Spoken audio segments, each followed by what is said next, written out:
Welcome to episode 36 for Sports and Songs. This is your host, Dan.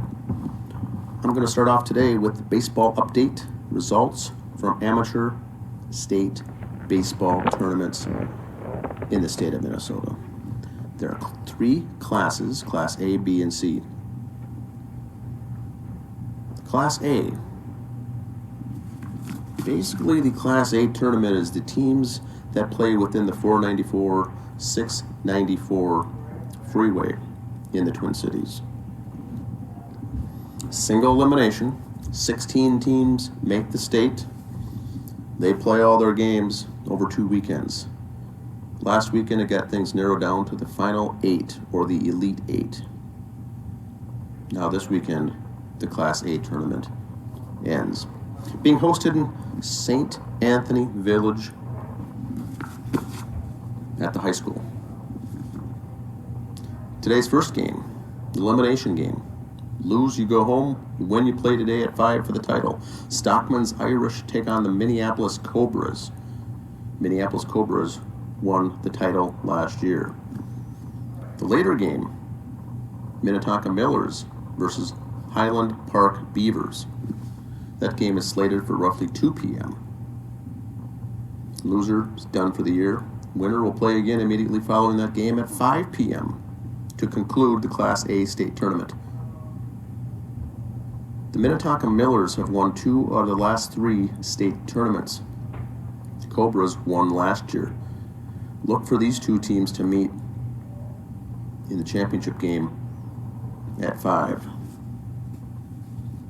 After today, Class A is done. So let's move ahead to Class B. Class B state tournament being held in Shakopee, Joe Schlepper Stadium.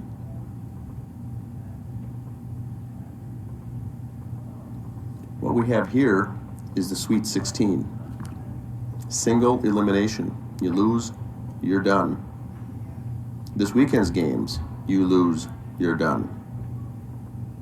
Next weekend's games give you a chance to fight back if you lose. It's double elimination in the final 4 round. Yesterday's games, advancing to the Elite 8.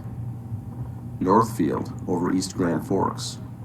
Champlain Park over Victoria. Elko over Moorhead Mudcats. Dundas over Chaska. So Dundas, Elko, Champlain Park, Northfield, all advancing to the Elite 8. They will play next weekend. Games today. Prior Lake Jays against the Moorhead Brewers. Anoka versus Cold Spring Springers. Meesville versus Coon Rapids. And Chanhassen, number 1 seed, versus St. Michael. These will all be some good games. So we'll be down to the Elite 8 for Class B. Class B. Let's move to Class C. A lot of teams here left. We'll be down to, after today's games, we'll be down to 32. Much bigger field here for Class C. 2 sites, Springfield and Milroy. Everything is single elimination here. First round winners. Lake Henry over Midway. Waconia over Cannon Falls. Foley over Hanska. And Buffalo. Buffalo is my lock of the week. One of my 4, they beat Fort Ripley. If you get a chance, listen to my state tournament broadcast preview that goes over these a little more in depth. More results. Watkins over Howard Lake. Union Hill over Avon. Laverne over Mora.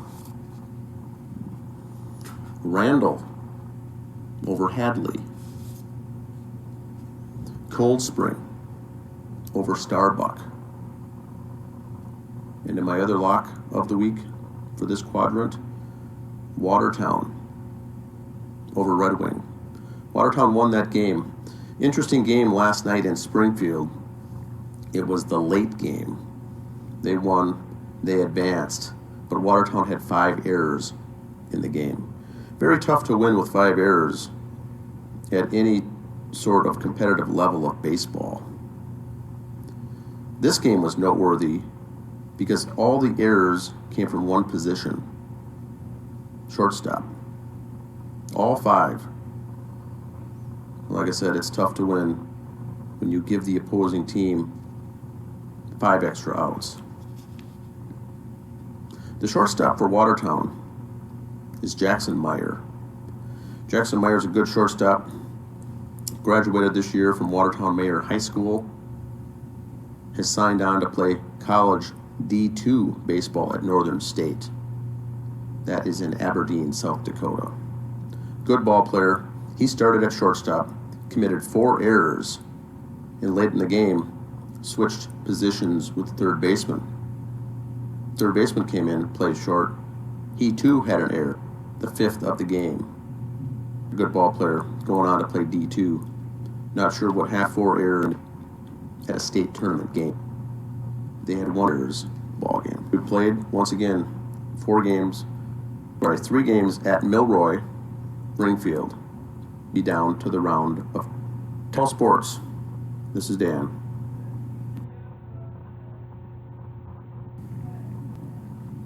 Alright, hello. This is AU Sports and Songs recording for Sunday's episode. So you're seeing it now live on Instagram. So for those of you hearing on Sunday, I apologize. This is recorded Friday. So some of these things would be a little irrelevant. I may be way off. I may be correct. Starting off with a little horse racing news. It is said that the Kentucky Derby this year will be held September 5th with a limited number of fans in attendance due to the coronavirus temporary announced on Wednesday. Attendance will be no more than 14% of what the average attendance is, based on the 2015 record attendance of 170 plus thousand. So it'll be about 23,000 people there at the Kentucky Derby, which to me part of the fun of Kentucky Derby, watching people in the hats, having the juleps, and there's a horse race, I guess, too. But there's going to be some people there. Again, this is in Kentucky. State rules may change between now and then from state to state. We'll see. Right now, they're looking at 10%. We'll go from a little college hockey news. Those of us here in Minnesota are familiar with University of Anchorage, Alaska Anchorage, for hockey, men's hockey. Well, because of the pandemic and schools closing, they have decided that coming up they're going to have to postpone or eliminate men's hockey in the 21-22 season. They also are eliminating women's gymnastics, men's and women's skiing. So those are sports starting to some of the schools. Yeah, they're not a big time school like Minnesota or Ohio State or North Carolina or Washington, but you know what? A fact is a fact. It's going to snowball. The little schools like them, or like, the schools are going to close here. Some smaller colleges in Minnesota may have to cancel sports. If not, maybe for a year or so, put them on the back burner. We don't know. Hopefully, they can pick it up. We reported here a few months ago, Huntsville in Alabama thought they'd have to cancel. Funds came available from alumni. Maybe this will happen in Alaska too. Maybe people will step up and some money's going to become available. We'll see. As of right now, they've had to cancel hockey coming up after the next season. It's pretty sad. I know it was kind of a pain in the butt trip, but it's still a fun trip nonetheless for players. Kids want to experience it to Alaska to play hockey for a few days. Or if not, they come down here and get the kids from Alaska playing hockey with you. That's got to be kind of cool. So let's hope they get that figured out and hope not more schools have to fold. As you are watching this, you'll know that NASCAR is coming up Saturday. Those of you listening to the podcast, it's already happened. It's at Dover International Speedway, Saturday, August 22nd at 3 o'clock Central Time, that's what time. We got NBCSN. Still looking in there. Clint Boyer still sitting number 14 out of 16 people to get in. He's got a 66-point lead over Jim Johnson, who's on outs right now. So we'll see how that goes. But keep your fingers crossed. Dover's always a fun one. Monster Mile. Lots of excitement in that race. Pretty fun to watch. So Dover should be a good one to watch this weekend. It should be fun. So pro wrestling news, good and bad news. Good news, I know WWE has said no fans till November. That's not good news, but they're working on it. They at least start making decisions now and not waiting till the last minute. They're just saying no fans till November. That's my opinion. That means they're kind of making announcements now and pulling off. They have moved to a different facility, not their performance center for the TV tapings and matches. So they're trying to keep up. Those of you who follow AEW, they're on TNT. Their schedule's getting bumped around for a while now because of the basketball playoffs. We do have a link on our Facebook page. If the TV changes, if the schedule changes, so follow that. Just through the basketball playoffs here, it's be a little different. There'll be some stuff on Saturdays. The old days watching on Saturday, wrestling will be kind of cool again. But they're still going to be their live shows. They're not trying to tape stuff. Their YouTube channel's still going to have some stuff on, so we keep up with that. Some serious news from WWE. A few event notes and events have happened. WWE star Sonya Deville has now further opened up regarding the attempted kidnapping in her home on Sunday, August 16th. Sonya, whose real name is Diara Barnatano, who's called her Sonya for the story. But her real name has got to get it out. It's when this happens. Athletes, especially wrestlers or singers, stuff like this happens in court. Your real name comes out. The one name you've been trying to hide because of things like this. I was a fan, found out where she lived. Started stalking her. A lot of wrestlers have come out on this lately, basically saying, "Hey, this is our private life. If you want me to send you an autograph, make a request through social media. You can, send them something on their Instagram page or the Facebook page. They'll have special stuff set up for them as a wrestler. Do not follow them in their home life. Okay, if you're that obsessed, you're sick. Okay, enjoy their character, enjoy who they are, and go from there. If you're taking it too much farther, something's wrong. If you see these guys, if they're singers or athletes or wrestlers or movie stars, whatever, if you run into them at Target, unless they're there for an autograph signing, that's just another person at Target. Leave them alone. Let me. And she's got on her case. She was at home with Mandy Rose, who she's got a match coming up with her going over stuff in the match. Ooh, big scandal. That's blood on his bag. So she's going through this. It's going to be very traumatic. It's going to be very. I don't care if you're me, you, a wrestler, a movie star, an actor, military person. Someone breaks into your house, and that's scary stuff. So we'll see how it goes. Hopefully everything works out for her. Also, some very serious news in WWE or in wrestling. Former WWE and WCW star Buff Bagwell, Marcus Alexander Bagwell, was involved in an auto accident the other day. He has been having prescription medication issues. Apparently he was impaired by prescription medication this time. I know Marcus has had issues with stuff in the past from what I heard. Other wrestlers I've seen on their social media have said thoughts and prayers out to him. So hopefully things work out for him. Kind of a jerk from what I understand wrestling, but still wish this on anybody. I always kind of liked him as a wrestler. I thought his character was kind of neat and kind of liked the character. So once this whole thing works out for him, Marcus Alexander Bagwell, 50-year-old, was transported to the hospital. Serious injuries as a result of the crash. As this time, they don't know how bad the injuries are, but just still kind of holding an eye on things pull through for Mr. Bagwell, Buff Bagwell.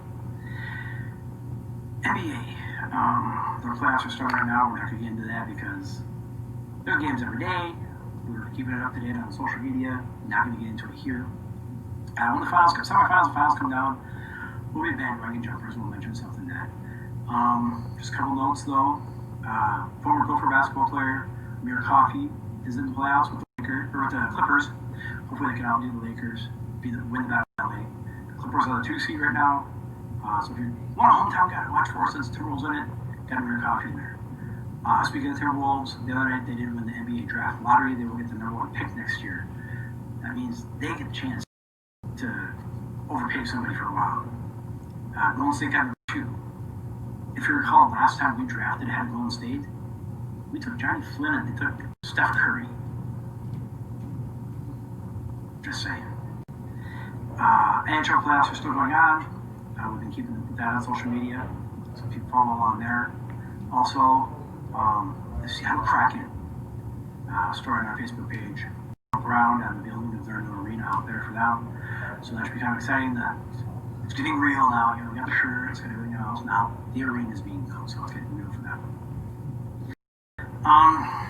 In the NFL news, the Seahawks have announced they're going to play at least 3 home games without fans. They've already announced that. I don't know what other teams are going to follow, how that's all going to follow. And this is assuming they still put the schedule they got out now for the NFL. They may change everything. They may not. It's the NFL. They're the sports league with a big chip on their shoulder. We'll see how it goes. I see a lot of teams will follow suit. Someone like Seattle, whose fans are so important. The 12s, they call them. The 12th fan, that's their extra person, you know. If they're going to say, hey, we went 3 home games without them, let's see how it goes. Vikings, I know, the home crowd's a big deal to them.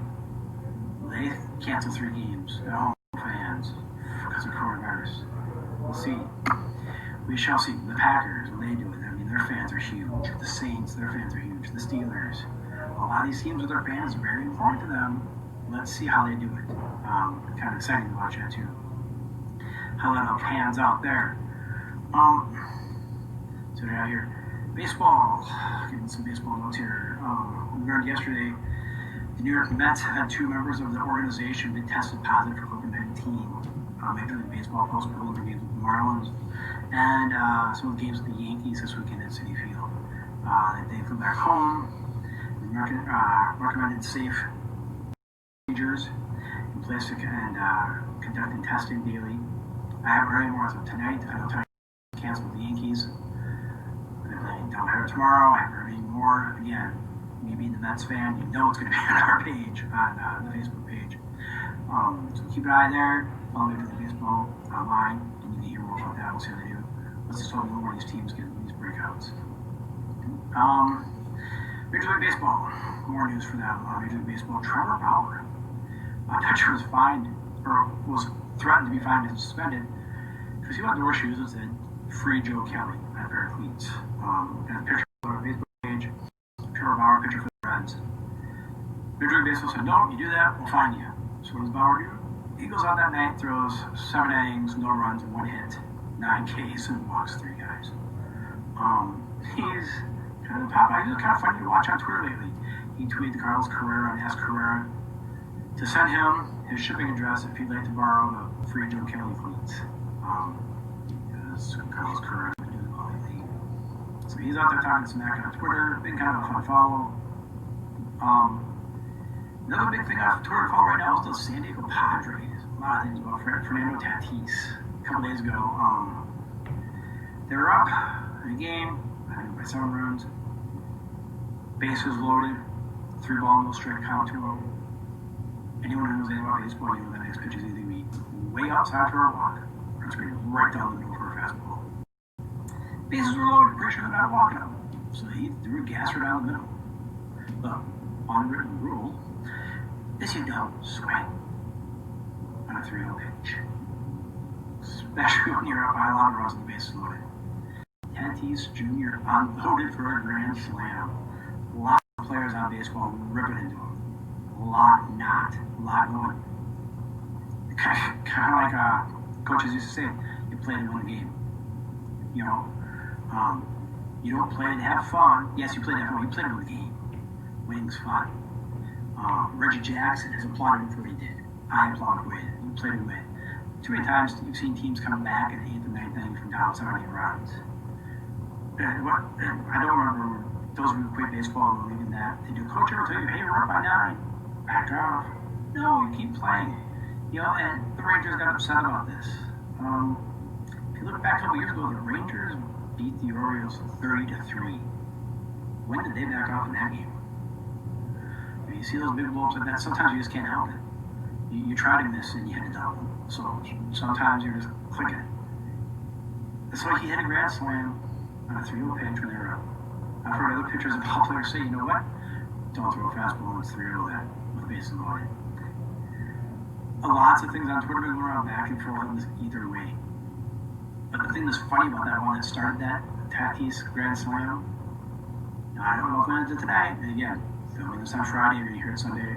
Hopefully more's happening. No, the Padres have had 4 games in a row, 4 days in a row with grand slams. Figure that one out. First of all, how many times do you get that opportunity? The teams get that opportunity 4 games in a row. They have, and they've done it. Speaking of home runs, Washington Nationals, Louis Garcia. First, this is to make people like me feel happy. First player born in 2000 or later to hit a home run. Starting to happen. There's also a thing about Satchel Paige. Through this week in history type thing we're going to throw out now. He threw an estimated 55 no-hitters during his 22-year career. Just picture that. Satchel Paige at his ages. Getting back into what's with the Mets with the coronavirus. That's pretty rotten news. Hopefully things come better, everybody stays healthy. But Seattle Mariners pitcher Kendall Graveman has begun treatment for a tumor in his neck. For those of you familiar with this spine, it's around the C6. Seattle Mariners pitcher says he has begun bone tumor. He has a bone tumor in his cervical spine, and he intends to be you today. But you know what? Take care of yourself, okay? If you're scared of COVID-19, I don't want to play. This is your health. This is your livelihood. Take the time off and get it better. You still want to pitch. If the doctor says it's okay, I guess okay. But to me, I got no problem with you saying I'm staying home. He started first getting symptoms back in 2018. And the diagnosis came last season while he was still recovering from Tommy John surgery with the Cubs organization. So when the Mariners got him in this trade, they knew all this was there. So no moves anybody else.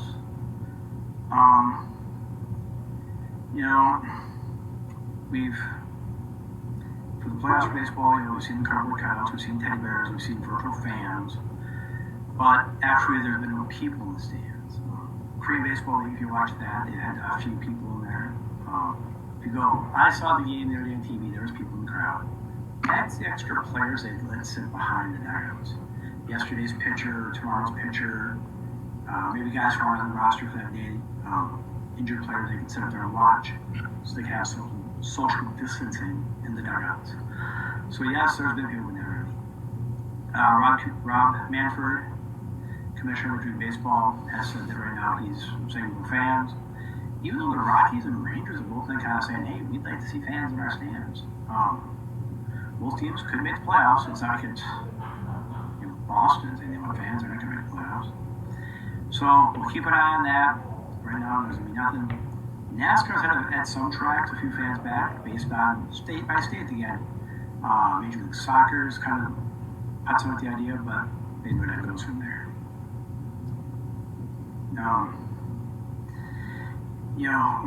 Just on that, if the fans want to come back and everybody knows the issues coming back and all this, if the state's going to say it, everybody else is saying it's okay, I'm good with it. But, let's see what happens. But, we got other things to talk about here too. For the music stuff, for sports history and music history, it came up today. Frankie Banali, drummer for Quiet Riot, passed away from pancreatic cancer. He's been battling for about a year and a half now. He was 68 years old. He was a longest active member of Quiet Riot. On and off since '82. He's played for Wasp, on their Headless Children and Crimson Idol albums. He did stuff with Billy Idol. He's done some other stuff. Eddie Trunk, who has a show on SiriusXM, Eddie Trunk's been doing heavy metal rock music, radio and stuff for as long as I can remember. Since the 80s, he's big time with those guys. He's got a great podcast to listen to. He kind of takes his SiriusXM show, which is 3 hours, and kind of cuts it down about 45 minutes to an hour, interviews. He had an interview with Frankie 5-6 months ago. It was a pretty good interview. We have a clip from the show today where he mentions, he's got a statement from the family on there. He does on our Facebook page. We'll try to get that to our YouTube page also. Frankie's passed away. Original drummer, not original, but drummer for Quiet Riot. I've done a lot of stuff with him. Frankie, pancreatic cancer. He was also rescue animal. Was a big thing for him. He had tons of rescue animals. It was a big charity or cause he was active in. So we'll see how that works out. He's asked for donations, and then he's honored everybody, stuff like that. But back to the sports history of birthday, back to the lighter part of the show, if you will. Excuse me. We're getting sports here. Starting off August 17th, sports history. 1957, baseball player Richie Ashburn fouls and hits fan Alice Ruth twice in the same game, in the same at bat, playing for the Philadelphia Phillies. First hits her and breaks her nose. The second one hits her while she's on the stretcher. I should have laughed. That's not funny, but it's funny. Sorry, Alice. That's funny. 1963, Jim Hickman becomes the first New York Met to hit the cycle. 1972, Steve Carlton wins his 15th straight game. A little bit about 72 Phillies there. They saw that team finish with a record of 59 and 97 in the National League East. During the season, Steve Carlton became the last pitcher to win 25 games in one season for the Phillies in the century. He won 25 games. That team won 59. Again, he won 25. His team won 59. Yeah, he was the team MVP. Cy Young that year. Cy Young on the last place team. Pretty hard to do, but when you got numbers like that, you can. That team that year was 6-6 against Atlanta, San Diego, and San Francisco. 8-7 against the St. Louis Cardinals. They actually had one against one. Carlton finished the season 27-10, with 1.98 ERA, 310 strikeouts. Twice he went 11 innings in a game, once went 10 innings. Most of his games were 9 innings. I think when I looked at the stats together, I counted on my hand, number of starts less than 7 innings. He was 1-2 against the Mets that year. That needs to be pointed out. 1992, Kevin Gross of the Dodgers tosses the only 9-inning no-hitter of the season in a 2-0 victory. Birthdays. Ed McCaffrey. Yeah, that Ed McCaffrey. Wide receiver for the Broncos. Super Bowl Team 32 was born on that day in 1968. 1969, Christian Crybaby Leitner. Second most hated Duke player ever, behind Bobby Hurley. Played for the Timberwolves. He was on the 92 Dream Team. His birthday in 1969. August 18th, 1977. Don Sutton, curly-haired criminal, throws his NHL record time 5th one-hitter. That's right, I said one-hitter. You can kill him. Birthdays, 1934, Robert Clemente, Puerto Rican-born baseball player for the Pirates, was born on this day in Puerto Rico, Carolina, Puerto Rico. He passed away in 1972, very tragically. August 19th, 1951, Bill Veeck. We've talked about the Veeck family before, the White Sox and Disco Demolition Man and stuff. In 1951, Bill Veeck, then over the same time, Eddie Goodell, 3 foot 7 inch little person to the plate to pinch hit. He walked after 4 pitches. 1957, New York Giants scored 8-1 to move their franchise to San Francisco in 1958. 1965, Cincinnati Reds pitcher Jim Owen throws his second no-hitter of the season for 1-0 win over the Cubs. So 2 no-hitters that year for Jim. Birthdays, 1859, Charles Comiskey, American League Baseball player, team owner, and manager for the White Sox, born in Chicago, Illinois, hometown boy there. 1958, Gary Gaetti, Twins third baseman, Major League Baseball All-Star 88-89, World Series 87, Gold Glove 86 through 89, played for the Twins, and his career at the Angels, I believe. He was born in the state, born in Illinois. 1969, Ron Darling of the Mets, was born in Hawaii. One of the few players born in Hawaii who never wore number 50. Look back. Lots of players born in Hawaii like to wear number 50. Go figure. August 20th, 1958. Chicago Cubs used first baseman Doug Long as their first major leaguer lefty catcher since 1906. Think about it. There's no left-handed throwing catchers. Because if you're stealing from first to second, that throw from a right-hander is going to be a little easier. Say second, short, third. You don't put a left-hander there. So second, third, short, catcher. More of those unwritten rules have to be right-handed people. Yeah, softball, you see a guy playing left-hand play third base. That's softball. He's not making $9 million a year playing baseball. He's playing beer league softball. Big difference. 1985, first National League pitcher to strike out 200 people in his first 2 seasons. Yeah, Dwight Gooden. Yeah. 1989, Howard Johnson of the Mets joins Barry Bonds and Willie Mays by hitting 30 home runs and stealing 30 bases in the same season. Birthdays on this date: 1931, Don King, boxing promoter Don King, troll hair and all, was born on this day, born in Cleveland, Ohio. 1960, Mark Langston, pitcher for the Mariners and for the California Angels, born this day in San Diego, California. Mark Langston would have had a great rookie year, would have a great career. Overshadowed by that Dwight Gooden guy. You look up Langston's numbers, very comparable. Very good career for Mark Langston, nice left-handed pitcher. August 21st, 1982, Raleigh Fingers of the Brewers becomes the first pitcher to earn save number 300. And birthdays: Jack Buck, announcer for the St. Louis Cardinals, and did some national games. He's done some stuff. He did the And We'll See You Tomorrow Night. Twins fan, remember that from the World Series. His son, Joe Buck, does the games now. But Jack Buck, born 1924, passed away in 2002. Long-time voice of the Cardinals. Very good at commentary. I enjoyed his games as a kid growing up. Listening to him. Very, very live. 1936, Will Chamberlain. 13-time All-Star, 100-point game. Born 1936, passed away in 1999. Born in Philadelphia, Pennsylvania. 1959, the Punky QB, Jim McMahon. BYU University, Brigham Young University. Bears quarterback, Chargers, Eagles. You get a cup of coffee with the Vikings also. Suffering a lot of head trauma before he played. Not real snap watch to talk, but he doesn't remember much. Hopefully we get a lot of interviews from him now. I feel kind of sorry in a way. His dark glasses now aren't a punky thing. He cannot do the great legs. Too much head trauma and not get banged around. A lot of it thanks to the Packers for that cheap hit on him. Snack. Look it up. Packers, cheaters. Jim McMahon, crowd count on YouTube that way. August 22nd, 1946. Baseball approves 168 game schedule, but they later reduced it. 1959, the American Football League officially named at a meeting in Dallas, Texas. Charter members were Dallas, New York, Houston, Denver, Los Angeles, and Minneapolis, St. Paul. 1980, Bill Veeck again. Bill Veeck, what's his back coming up in the news? You'd think we liked the guy or something. Bill Veeck agrees to sell the White Sox to Eddie DeBartolo, Sr.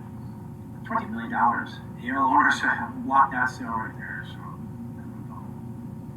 1984, Mets pitcher Dwight Gooden becomes the 11th rookie to strike out 200 people. Birthdays: 1939, Captain Carl, Yaz, grandfather. Carl Yastrzemski was born on this day. 18-time All-Star, born in Southampton, New York. You go to Boston to try to say something bad about Captain Carl. Pretty sure they'll shoot you. 1941, Bill Parcells, NFL coach, Giants, Jets, Patriots. Born on this day in New Jersey. 1956, Paul Molitor, the Brewers and Twins, and Blue Jays. And as we said last week, soon to be College Baseball Hall of Fame. Born on this day is St. Paul, Minnesota. Former Twins manager, Paul Molitor. 1942, Walter Johnson pitches in a pregame alternate attraction that draws 69,000 people. Walter Johnson pitching to Babe Ruth.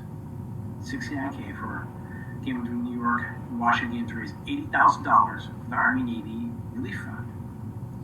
Big train made the Babe look bad on a number of pitches. Babe Ruth got the last laugh on the field seats. Compiled record second game. That's pretty good. Charles O'Finley, Major sells him for $12.7 million to Walter Hosmer. That's the sponsor for the San Francisco 49ers. So I guess that job was a pretty big deal in the Bay Area. 1982, Seattle Mariners pitcher Gaylord Perry's ejected for third. Gaylord's out in Shannon. He threw him. He'd love it today's game with this coronavirus. We give a wet towel at the mound. Lord, Commissioner Gaylord would have done that. 1989, Dodgers beat the Expos 1-0 in Dempsey home run. Those of you who remember that season or that career for Rick Dempsey, for him to hit a home run in the 22nd inning, that had to be a boring game. 1992, Dennis Eckersley, who previously set the record for most consecutive saves, 40, is the first pitcher to record 40 saves in 4 different seasons. So that's pretty good there. Birthdays. 1934, Christian Sonny Jurgensen, American NFL quarterback for the Washington Redskins, and a sportscaster, was born in Bloomington, North Carolina. 1969, Jeremy Schaap, American sports writer. You can see a lot of this stuff, independent radio, podcasts. He's worked for the Alphabet Sports Network, ESPN. His dad, Dick Schaap, great writer. But Jeremy Schaap is a good writer as well, too, kind of like Joe Buck and Jack Buck. Jared Ryder, here's podcasts, I trust what he says. Smart guy. Now again, the music history. August 16th, 1977. Elvis Presley apparently died that day. The jury's still out on that. He was found dead at his home in Graceland as a result of an overdose of prescription medications for Elvis. The King died or not, that's up to you to believe or whatever. Found him dead on the crime. 2018, Aretha Franklin, Flamenco School, passed away after a bout with pancreatic cancer. Again, like Frankie Banali said, pancreatic cancer, folks, get checked, get screened. 1986, the Soggy Monsters Rock Festival in Castle Darthen, England. Def Leppard drummer Rick Allen gets a huge ovation. He takes the stage with his band. 20 months earlier, Allen's left arm had been severed in a car accident. So this is they did a couple warm-up shows at bars and stuff like that. First big set, he came out with played barefoot as drum kit, which had electronic pedals. Only seen Def Leppard since, that's what he's going. Other bands in that show were Scorpions, Motorhead, and The Go, which is happening on Bath. Rick Allen has come back. The rest is history. 1969, Eric Clapton's supergroup Blind Faith released their self-titled album. On the cover of the photo is a naked 11-year-old girl holding a model spacecraft. Clapton even had goofy albums. You'd think David Bowie would pull something off like that. No, it's Clapton. Birthdays, 1953.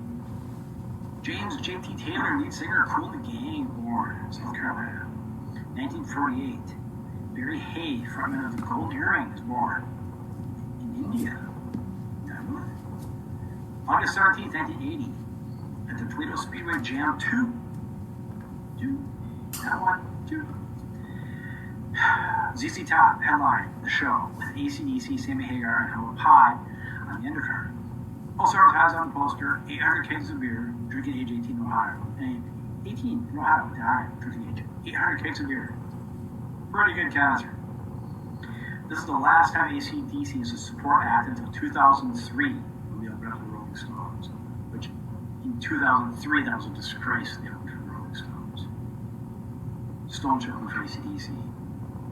My opinion. 1984, on the outset of their latest world tour, 15th, Elton John announces upcoming retirement, which, like most, doesn't happen. 1969, birthdays. Singer-actor Donnie Wahlberg of New Kids on the Block was born in Boston, Massachusetts. Donnie Wahlberg also now on Blue Bloods. We watch that show. 1965, Steve Gorman, drummer of the Black Crowes, is born in Michigan. 1958, Belinda Carlisle, lead vocalist of the Go-Go's, was born in Los Angeles, California. August 18th, Jimi Hendrix closes out Woodstock with an early morning performance of Hey Joe. It's also the same performance where he did the Star Spangled Banner. One of the best renditions ever. Better than when he used it at the Super Bowl, because it's Jimi Hendrix.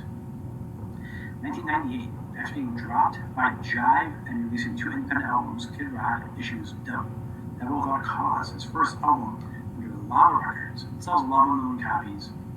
He's had an alright career since.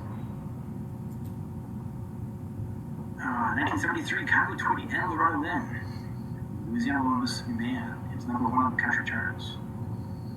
I know that said a year like that song in your head. I hear you. 1969, upstart band Rush.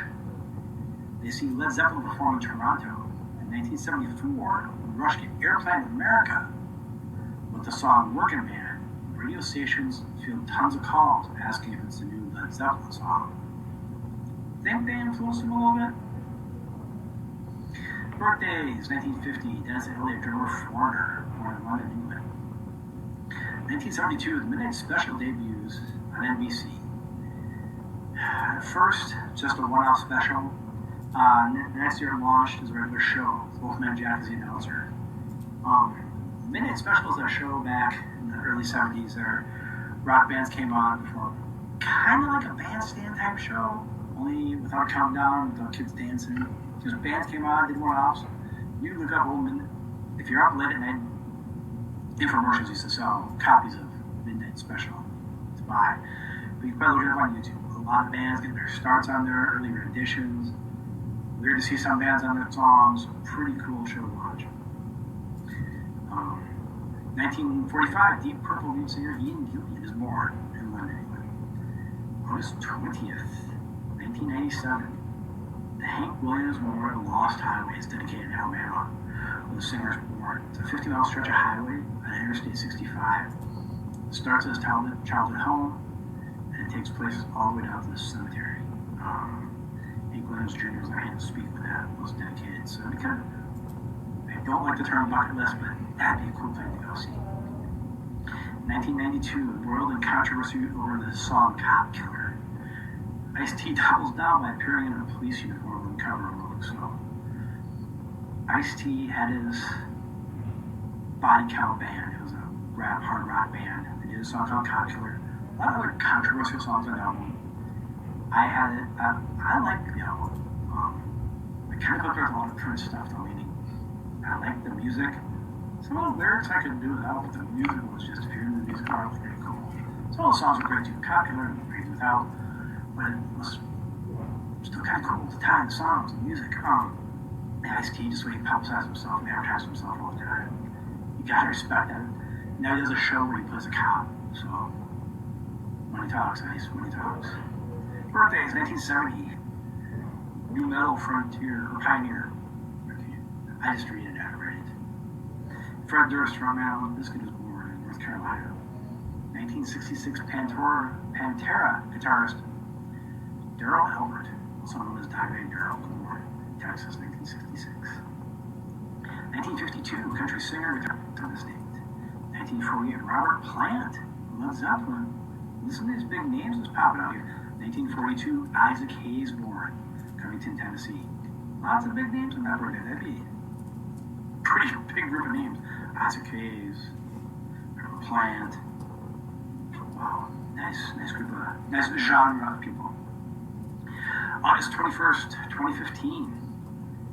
Now this is the kind of protesting I didn't tune up around here. Westboro Baptist Church, famous for the anti-gay demonstrations, staged a protest before a Foo Fighters concert in Kansas City. The band responded by driving a truck in front of the demonstrators and rickrolling them by blasting Rick Astley's Never Gonna Give You Up. Now that's funny. I can live with that. I can handle that. Birthdays, 1952. Glenn Hughes of the Deep Purple is born. He's later does a brief stint with Black Sabbath as the frontman in the 80s. 1939, country singer Harold Reid of the Statler Brothers is born. See, all these good names come these last couple of days. Holy cow. Okay, August 22nd, 1912. Rap star LL Cool J hears his alarm go off in his Los Angeles home and rushes downstairs to confront the alleged burglar named Jonathan Kirby. One broken nose, jaw, and Cool J subdued the intruder. The police are on the way to take care of the suspect in custody. I would not want to cross LL Cool J. I'm not going to break this house. Not going to make that. I don't want to get him in my face. Okay. 1970, Derek and the Dominoes began recording their famous Lola and Other Assorted Love Songs. The band features Eric Clapton, who in an attempt to lay low, downplays his involvement. Later, Derek and the Dominoes are in the Rock and Roll Hall of Fame. Way to downplay, Eric. 1985, Rick Nelson and Fats Domino began filming their PBS special Rockin' with Rick and Fats, which turns out to be Nelson's last television appearance before his untimely death in a plane crash. Birthdays. Wayne Staley of Alice in Chains was born in Washington State in 1967. 1965, James DeBarge of DeBarge, sometimes El DeBarge, born in Detroit, Michigan, 1963. 1961, Bangles drummer Debbie Peterson is born in Los Angeles. 1958, wow, Vernon Reid, Living Color is born. Great guitar, I love Vernon Reid. Great guitarist. August 23rd, 1969, Johnny Cash's own Johnny Cash at San Quentin, which is a soundtrack to a documentary of the same name featuring Cash from prison. At the prison, his number one hits. For the next 4 weeks, it was number one album. Birthdays, 1951, rock vocalist Jimmy Jameson, Survivor, born in rural Mississippi. Also known for singing and co-writing the theme to the TV show Baywatch. Did not know that. You'll learn stuff new on this show here. Yeah, oofta. 1949, Rick Springfield's born. Richard Lewis Springthorpe in New South Wales, Australia. Before becoming a pop star, he plays Dr. Noah Drake in soap opera General Hospital. Rick Springfield is born. Like I said, Richard Lewis Springthorpe in South New Wales. 1946, Keith Moon of The Who, born in London, England. 1942, singer-producer Roger Greenway is born in Bristol. Known for collaborations with Roger Cook, including A Night to Teach the World to Sing in Perfect Harmony, which later becomes the Coca-Cola jingle. See, now you had Mississippi, Little Tennessee, now this song is stuck in your head. That's what I do, folks. Wow. That's sports and songs for me this week. Again, recording on Friday for Sunday. Hope you all enjoy your sports this weekend, your music. Anything you want to hear about music, any questions you got, please put them on social media, ask us questions. We got our blog, we got the Instagram page, we got Twitter, which I don't use too much. I usually use Twitter more for getting information and putting information out. Facebook, of course, if you have any questions. Thank you. Here at Sports and Songs, we use Anchor.fm as our platform for our podcasts. If you haven't heard about Anchor, it's the easiest way to make a podcast. Let me explain. Number one, it's free. Number two, there's creation tools that allow you to record and edit your podcast right from your own phone or computer. Number three, Anchor will distribute your podcast for you so it can be heard on Spotify, Apple Podcast, and many more. Number four, you can make money from your podcast with no minimum listenership. And number five, and finally, it's everything you need to make a great podcast all in one place. So download the free Anchor app or go to anchor.fm to get started. That's ANCHOR.FM.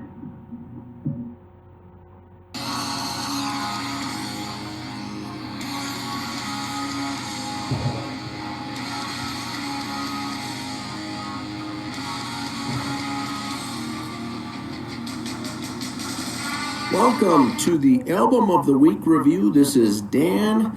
I'll be giving you a doozy this week. Just heard here the song by Wasp, Blind in Texas. The album I'm going to review today is by Wasp called The Last Command. The Last Command is the second album by American heavy metal band Wasp, released on November 9th, 1985. The album was produced by Spencer Proffer, who is perhaps best known for producing the 6-time platinum album Metal Health by Quiet Riot in 1983. So this is 1985 now. Wasp has some music to record. They know the huge success that Quiet Riot's album Metal Health had back in 1983, and they go after their producer and say, let's get him to produce this. And certainly enough, Spencer Proffer said yes, worked on this album, The Last Command. The Last Command is the first Wasp album to feature the work of drummer Steve Riley, and the last album to feature the founding member Randy Piper on guitar. The album reached number 49 on the Billboard 200 album chart in early 1986. It sold over 1 million copies, their first album to do so. The genre here on this album is heavy metal. produced in Hollywood, California on Capitol Records. Total length of the album is 41 minutes, 19 seconds. Here's the track listing. Song 1, Wild Child. Song 2, Ball Crusher. Song 3, Fistful of Diamonds. Song 4, Jack Action. Song 5, Widowmaker. Song 6, Blind in Texas. That's the song I played here at the beginning of the broadcast. That one was released in October 1985, several weeks before the album was released. And that's got a very good music video as well. This was back in the time when MTV was doing its role. It's some awesome videos. Wasp used a lot of humor in their videos and their songs as well. Song 7 was Cries in the Night. Song 8, the title track, The Last Command. Song 9, Running Wild in the Streets. And Song 10, Sex Drive.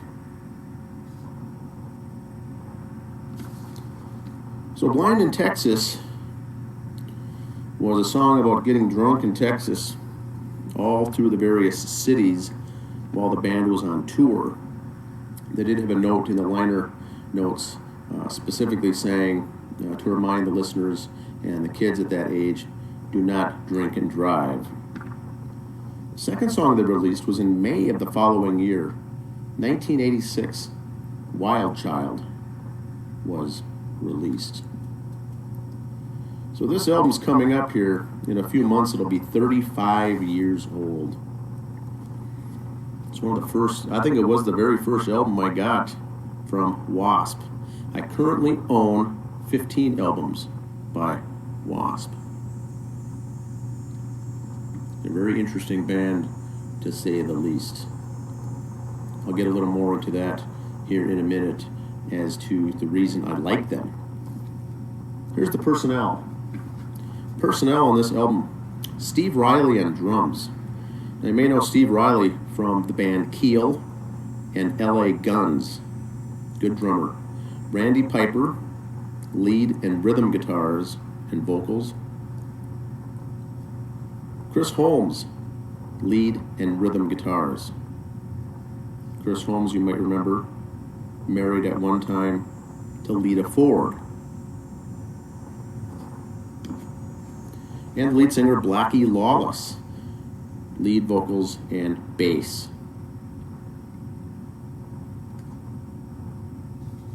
Now the reason I like Blackie Lawless is multiple reasons. Number one, he said in an interview that he was influenced musically, heavily influenced by AC/DC, Black Sabbath, Kiss, the Beatles, Cooper. Blackie Lawless's uncle was Ryan Duran. Ryan, that's R-Y-N-E. Ryan Duran. He was a professional relief pitcher in the 50s and 60s.